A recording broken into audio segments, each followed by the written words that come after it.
Welcome to మన news. వార్తలు చదువుతుంది మాధురి. ఘనంగా అరవపల్లి కేంద్రంలో ఎంఆర్పీఎస్ ఆవిర్భావ దినోత్సవం, ఎంఆర్పీఎస్ 32వ ఆవిర్భావ దినోత్సవం, మందకృష్ణ మాదిగ పుట్టినరోజు సందర్భంగా జెండా ఆవిష్కరణ కార్యక్రమం జరిగింది. ఈ కార్యక్రమంలో తుంగతుర్తి నియోజకవర్గ ఇన్ఛార్జి పాల్వాయి బాలయ్య, జిల్లా ఉపాధ్యక్షులు గంగరాజు, మదిరాల మండల అధ్యక్షులు లింగయ్య, ఎంఆర్పీఎస్ జాజిరెడ్డిగూడెం మండల అధ్యక్షులు చేర్కు అవిలయ్య, జిల్లా నాయకులు ఇటికాల చిరంజీవి, మాల్సూర్ మహేష్, నాగరాజు, అర్వపల్లి సురేందర్, మచ్చ శ్రీను తదితరులు పాల్గొన్నారు. న్యూస్ కవరేజ్ మన న్యూస్ ఎండి కర్ణకుమార్.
పోరాట ఫలితమే 30 సంవత్సరాలకు మనకు ఏబిసిడి వర్గీకరణ మాన్యశ్రీ పద్మశ్రీ మందకృష్ణ మాదిగ గారి అనుగ్రహంతో మన ఏబిసిడి వర్గీకరణ ఏర్పాటు చేసుకోవడం జరిగింది. అన్నగారు ఎన్నో అవమానాలకు, ఎన్నో ఆటుపోట్లకు గురై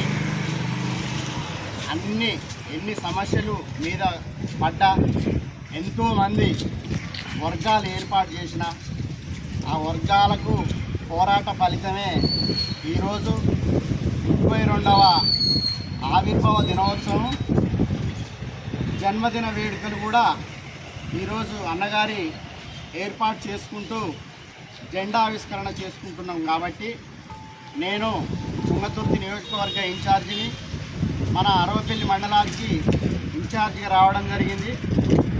అన్ని గ్రామాల్లో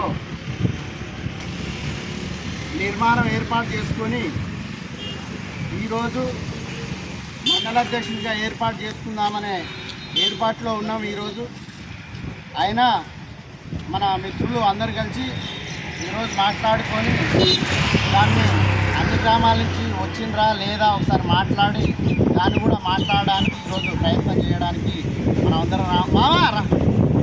అందుకని ఈరోజు పెద్దలు గౌరవనీయులు అరవపల్లి అన్నగారు కూడా దీనికి మనకు ఎప్పటి నుండో ఎంఆర్పిఎస్ ఉద్యమాన్ని అన్నగారు కానీ ఇక్కడున్న మేధావి వర్గం చాలా ఉన్నది.